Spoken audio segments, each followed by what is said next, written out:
warahmatullahi wabarakatuh. Innal hamdalillah nahmaduhu wa nasta'inuhu wa nastaghfiruh wa nu'minu bihi wa natawakkalu 'alaihi wa na'udzu billahi min shururi anfusina wa min sayyiati a'malina. May yahdihillahu fala mudilla lahu wa may yudlilhu fala hadiya lahu. Asyhadu an la ilaha illallah wahdahu la syarika lahu wa nashhadu anna sayyidana wa nabiyyana wa maulana Muhammadan abduhu wa rasuluhu alladzi la nabiyya ba'dahu. Allahumma salli wa sallim wa barik ala sayyidina Muhammadin nabiyil ummi wa ala alihi wa sahbihi ajma'in. Amma ba'du. Semua yang dimuliakan Allah Subhanahu wa taala. Alhamdulillah, syukur kita di pagi hari ini kita masih bisa melaksanakan ibadah kepada Allah, menghambakan diri, mengikuti perintahnya, yaitu melaksanakan sholat subuh dengan berjamaah. Semoga sholat subuh kita ataupun sholat subuh yang lainnya yang telah kita lewati diterima sama Allah Subhanahu wa taala. Jemaah yang dimuliakan Allah Subhanahu wa taala, insyaallah pada pagi hari ini kita akan melanjutkan kembali yaitu mudzakarah atau kajian tafsir di surah Al-Ghasyiyah. Surah Al-Ghasyiyah yaitu di ayat pertama sampai ayat berikutnya. Bismillahirrahmanirrahim. Surah Al-Ghasyiyah ini adalah termasuk ke dalam surah Makkiyah, sebagaimana seperti surah Al-A'la, yaitu surah Al-A'la. Surah Al-Ghasyiyah ini adalah salah satu surah yang senantiasa dibaca oleh Rasulullah SAW di hari-hari besar, di Jumat, Idul Fitri, Idul Adha, dua surah ini. Jemaah yang Allah Subhanahu wa taala, surah Al-Ghasyiyah secara umumnya yaitu berisi tentang peringatan hari kiamat, tentang kejadian hari kiamat, bahwasannya manusia di akhirat kelak ini akan terbagi menjadi dua golongan. Ada golongan yang mendapatkan kenikmatan yaitu surganya Allah, ada golongan yang mendapatkan kehinaan yaitu dinerakanya Allah Subhanahu wa taala. Di dalam permulaan surah Al-Ghasyiyah di ayat pertama, Allah Subhanahu wa taala berfirman, kata Allah, hal ataka haditsul ghasyiyah, sudah sampaikah, sudah datangkah kepada kamu haditsul ghasyiyah, yaitu berita haditsul ghasyiyah, berita tentang hari kiamat. Jemaah yang Allah Subhanahu wa taala, ada beberapa pendapat tentang tafsir atau makna daripada Al-Ghasyiyah menurut para ahli tafsir. Salah satunya yaitu pendapat Imam Al-Qurtubi rahimahullah di dalam tafsirnya. Beliau mengatakan bahwa Al-Ghasyiyah ini adalah salah satu nama daripada hari kiamat. Yang pasti Allah Subhanahu wa taala katakan, hal ataka haditsul ghasyiyah, sudahkah datang, apakah ada yang datang berita kepada kamu yaitu tentang terjadinya hari kiamat. Cuma yang dilakukan Allah, hari kiamat adalah salah satu hari di mana seluruh dunia ini akan dihancurkan. Seluruh dunia, jemaah yang dimuliakan Allah, bahkan alam semesta, bukan hanya bumi saja, tapi planet-planet yang lain pun, bintang-bintang, semuanya akan Allah hancurkan. Sehingga jemaah yang dimuliakan Allah, tidak akan ada satupun teknologi yang akan mampu menghalangi terjadinya hari itu. Sehebat apapun orang Barat membuat satu teknologi, bahkan mereka membuat satu film tahun 2012, kiamat 2012 difilmkan jemaah yang dimuliakan Allah sama orang-orang barat. Bagaimana bisa terselamat dari hari kiamat? Tetapi itu hanya prediksi mereka saja. Yang pasti Allah Subhanahu wa taala menyampaikan bahwa hari kiamat ini adalah hari di mana Allah akan menghancurkan seluruh alam semesta. Bahkan digambarkan sama Allah Subhanahu wa taala bagaimana gunung-gunung berterbangan, manusia berterbangan seperti kapas yang ditiup jemaah yang dimuliakan Allah. Dan ini adalah salah satu peringatan. Surah Al-Ghasyiyah ini adalah salah satu peringatan bukan hanya untuk kita sebagai seorang mukmin, terutama mereka orang-orang kafir. Karena di dalam ayat yang kedua jemaah yang dimuliakan Allah, Allah Subhanahu wa taala katakan wujuhu yawma idzin khashi'ah. Setelah Allah bertanya tentang hari kiamat, datangkah berita kepada kalian tentang keadaan terjadinya hari kiamat, maka Allah melanjutkan ayat berikutnya wujuhu yawma idzin khashi'ah. Pada hari itu banyak wajah-wajah yang tertunduk hina. Pada hari itu banyak wajah-wajah yang tertunduk hina jemaah yang dimuliakan Allah, yaitu orang-orang kafir yang Allah Subhanahu wa taala siksa di dalam neraka jahanam. Jemaah yang dimuliakan Subhanahu wa taala,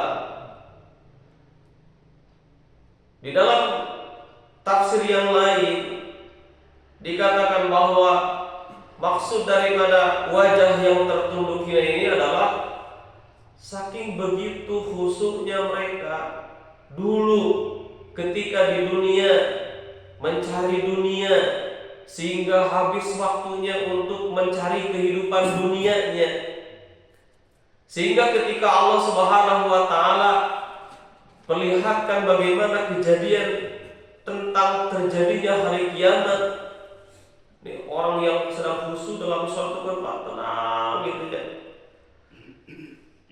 Mereka ini khusyuknya, maksud khusyuknya daripada orang kafir tertunduk hina jemaah yang dimuliakan Subhanahu wa taala.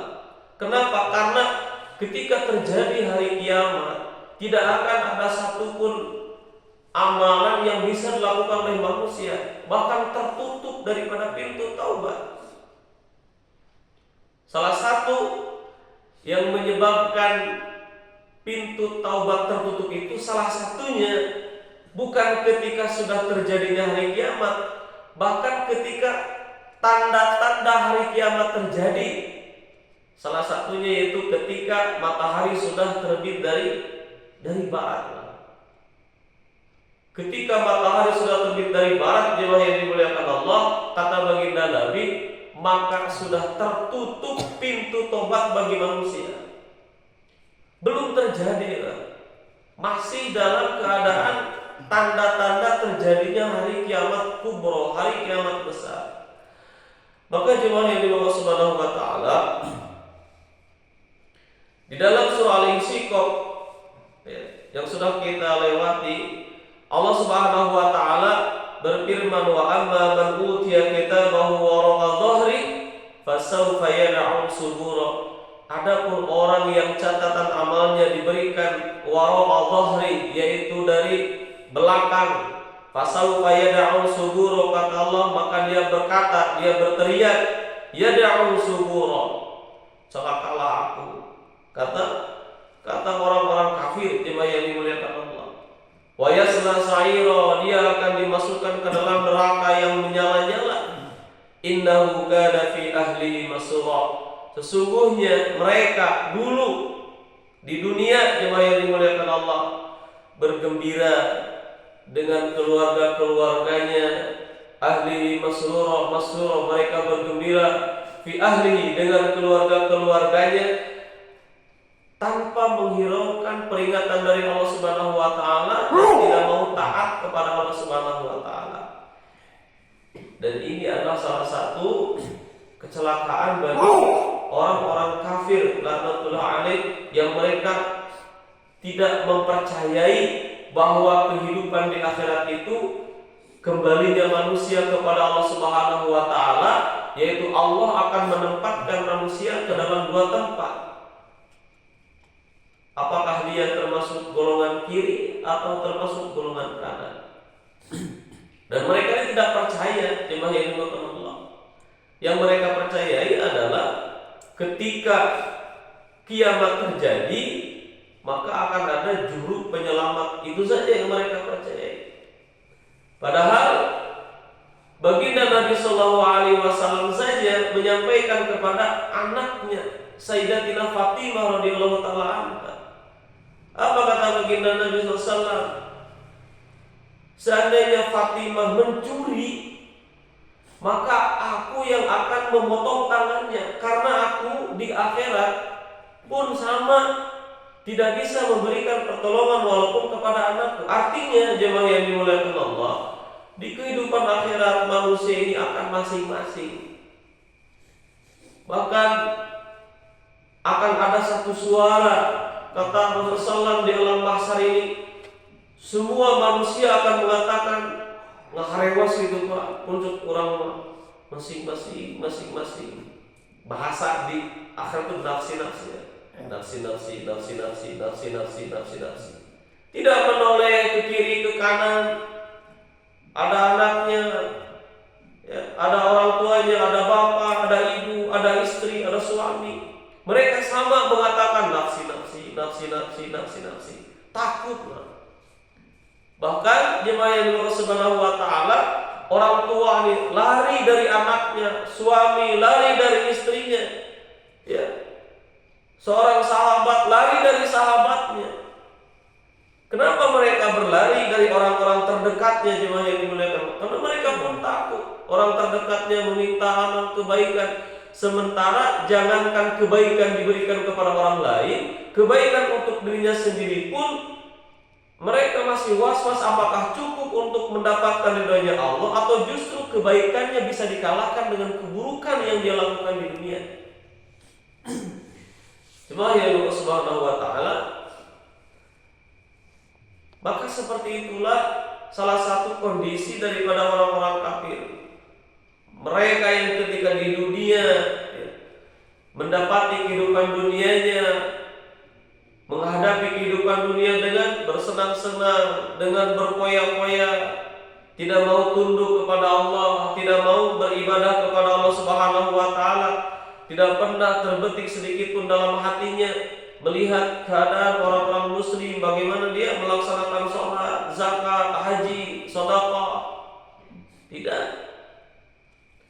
Maka jemaah yang Allah Subhanahu wa taala, kedahsyatan hari kiamat, kengerian hari kiamat, huru-hara yang terjadi pada hari kiamat di akhirat kelak, Allah Subhanahu wa taala akan perlihatkan keadaan tersebut, yaitu kepada orang-orang kafir dan kepada orang Islam yang bermaksiat, melakukan dosa kepada Allah Subhanahu wa taala tanpa ditaubati ketika dia berada di dunia. Jemaah yang dimuliakan Allah Subhanahu wa taala, maka sikap kita sebagai seorang mukmin adalah harus adanya sifat khawatir, adanya sifat roja, adanya sifat khauf dalam diri kita. Roja artinya kita banyak berharap kepada Allah. Sekalipun kita dalam keadaan misalkan banyak kesalahan, banyak dosa, banyak berharap kepada Allah, kemudian diikuti dengan kebaikan, harapannya supaya keburukan itu tertutup dengan kebaikan. Setiap dosa yang kita lakukan dihapus di dunia, dan timbulkan sifat khauf, takut, khawatir. Khawatir kita selama hidup di dunia ini tidak mendapatkan manfaat barokah dari Allah Subhanahu wa taala. Takut ketika sholat nggak diterima, takut ketika puasa tahun kemarin nggak diterima. Takut ketika amalan-amalan terbaik yang kita lakukan tidak diterima. Maka timbulkan sifat ini sebagai seorang mukmin, sehingga akan timbul kekhusyuan kita dalam melaksanakan ibadah kepada Allah Subhanahu wa taala. Jemaah yang dimuliakan Allah Subhanahu wa taala, di dalam surah At-Tur ayat 26 dan ayat 27, Allah Subhanahu wa taala berfirman, qalu inna kunna qablu fi ahlina musyfiqin famanallahu alaina wa waqana adzabas samum. Mereka berkata, sesungguhnya kami dahulu, yaitu sewaktu berada di tengah-tengah keluarga kami merasa takut akan diadab oleh Allah Subhanahu wa taala. Maka famanallahu alaina wa waqana adzabas samum. Maka Allah Subhanahu wa taala memberikan karunia kepada kami, wa waqana adzabas samum, dan memelihara kami dari azab neraka jahanam. Ini kondisi orang beriman.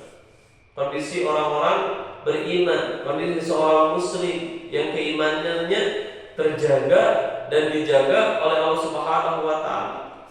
Cuma yang dimiliki Allah Subhanahu wa taala berbeda dengan keadaan daripada orang-orang kafir. Dan Allah Subhanahu wa taala katakan ya, di dalam surah Al-Ghasyiyah di ayat ketiganya, amilatun nasibah. Kata Allah, amilatun nasibah. Orang-orang kafir ini bekerja keras, lagi kepayahan, capek. Satu hari Sayyidina Umar radhiyallahu taala anhu dia bertemu dengan seorang rahib. Rahib itu seorang pendeta. Maka Sayyidina Umar ini menangis melihat seorang rahib itu menangis. Seorang rahib ini bertanya, wahai Umar, kenapa engkau menangis? Aku menangis engkau, kata Sayyidina Umar. Dan aku teringat firman Allah Subhanahu wa taala, amilatun nasibah. Mereka bekerja keras, lagi kepayahan, capek. Seorang rahib, seorang pendeta beribadah hari-hari kepada Tuhannya. Capek, payah, kata Sayyidina Umar. Tapi di kehidupan akhirat mereka enggak mendapatkan apa-apa. Prasangkanya ahli surga.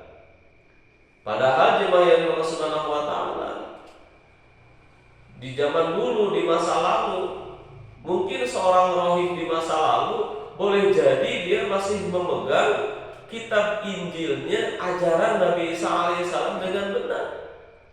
Tapi ketika Rasulullah SAW datang, ajaran-ajaran terdahulu itu habis, putus semuanya, Pak. Tidak bisa dilaksanakan ketika ajaran Nabi Muhammad SAW datang. Bahkan seandainya Nabi Musa alaihissalam, kata baginda Nabi, datang pada hari ini, atau Nabi Isa didatangkan pada hari ini di zaman aku, kata baginda Nabi, maka mereka wajib taat kepada aturan-aturan yang telah Allah buat melalui aku. Jemaah yang Allah Subhanahu wa taala, maka Sayyidina Umar mengatakan, aku kasihan melihat engkau, wahai rahib. Engkau bekerja payah, keras dalam melaksanakan ibadah, tetapi di akhirat bukan mendapatkan kemuliaan, melainkan mendapatkan kehinaan dari Allah Subhanahu wa taala. Nauzubillahi min dzalik. Cuma yang Allah Subhanahu wa taala, mudah-mudahan 3 ayat ini